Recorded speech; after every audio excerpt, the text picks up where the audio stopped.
చలికాలంలో చాలామంది సహజంగా వేడి నీటితో స్నానం చేస్తుంటారు. మరికొంతమంది చలిని సైతం లెక్క చేయకుండా చల్లటి నీటితో స్నానం చేస్తారు. చలికాలంలో స్నానం చేయడానికి గోరువెచ్చని నీరు ఉత్తమమని వైద్యులు అంటున్నారు. గోరువెచ్చని నీరు చల్లదనాన్ని తగ్గిస్తుంది. అదే సమయంలో చర్మానికి హాని కలిగించకుండా సహజ నూనెలను కాపాడుతుంది. శరీర ఉష్ణోగ్రతను సమతుల్యంగా ఉంచుకోవడానికి సహాయపడుతుంది. అతిగా వేడినీళ్లతో స్నానం చేయడం ద్వారా కొన్ని రకాల దుష్ప్రభావాలు ఏర్పడతాయి. వేడినీళ్లు తల చర్మాన్ని పొడిబారేలా చేస్తాయి. ఇది చుండ్రు, జుట్టు రాలడం, దురద వంటి సమస్యలకు దారితీస్తుంది.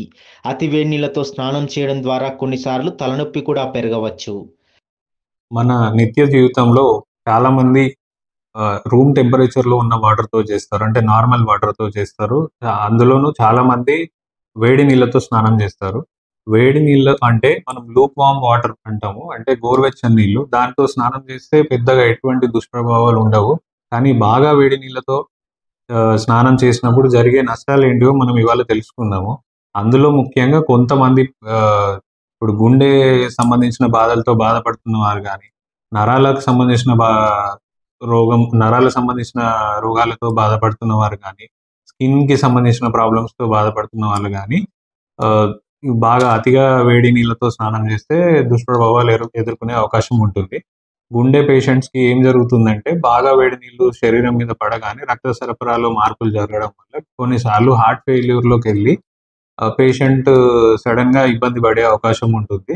అలానే ఫిట్స్ ఉన్నవారు, నరాలకు సంబంధించిన బాధల్లో చూస్తే మెయిన్‌గా ఫిట్స్ ఉన్నవారు అతిగా చల్లని నీరు గానీ, అతిగా వేడి నీరు గానీ ఒంటి మీద పడంగానే సడెన్‌గా ఫిట్స్ అనేటివి ట్రిగ్గర్ అయ్యి వాళ్ళకి ఫిట్స్ వచ్చేసి, సీజర్స్ వచ్చేసి ఎమర్జెన్సీ అయ్యే అవకాశం ఉంటుంది. గుండె జబ్బులు ఉన్న వారికి వేడి నీరు రక్తనాళాలను విస్తరింపజేస్తుంది. ఇది గుండెపై అదనపు భారం పడేలా చేస్తుంది. ఫిట్స్ ఉన్నవారు బాగా చల్లని నీరు, అతిగా వేడి నీటితో స్నానం చేయడం అకస్మాత్తుగా ఫిట్స్ వచ్చే అవకాశం ఉంటుంది. చర్మ సమస్యలు ఉన్నవారు కూడా అతిగా వేడి నీటితో చేయడం ద్వారా అవి మరింత పెరిగే అవకాశం ఏర్పడతాయి. ఇలా అతిగా వేడి నీళ్ళతో స్నానం చేయడం ద్వారా ఏ వ్యక్తికైనా ప్రమాదమే. అందుకే ప్రతి ఒక్కరూ చల్లని నీరు, అతిగా వేడి నీళ్ళతో కాకుండా గోరువెచ్చని నీరుతో స్నానం చేయడం ఉత్తమము. కొన్ని రకాల స్కిన్ డిసీజెస్, ఎగ్జిమా ఇట్లాంటివి స్కిన్ బాగా డ్రై అయిపోవడం వల్ల ఎగ్జిమా అనే వ్యాధి వచ్చి ఇబ్బంది పడే అవకాశం ఉంటుంది. జుట్టు కూడా రాలిపోవడము, హెయిర్ డ్రై అయిపోవడము, రాలిపోవడము ఇలాంటి దుష్ప్రభావాలు జరిగే అవకాశం ఉంటుంది.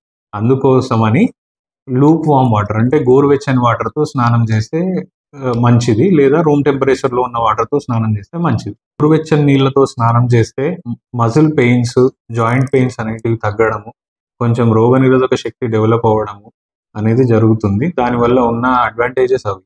బాగా వేడి నీళ్ళతో స్నానం చేస్తే స్వెట్ గ్లాండ్స్, హెయిర్ కూడా డ్యామేజ్ అయ్యే అవకాశం ఉంటుంది కాబట్టి గోరువెచ్చని నీళ్ళతో చేస్తే కొంచెం స్వెట్ గ్లాండ్స్, మన సీబేషియస్ గ్లాండ్స్ అని ఉంటాయి. అవి కొంచెం ఓపెన్ అప్ అయ్యి స్కిన్ మాయిశ్చరైజ్ అవ్వడానికి హెల్ప్ అవుతుంది.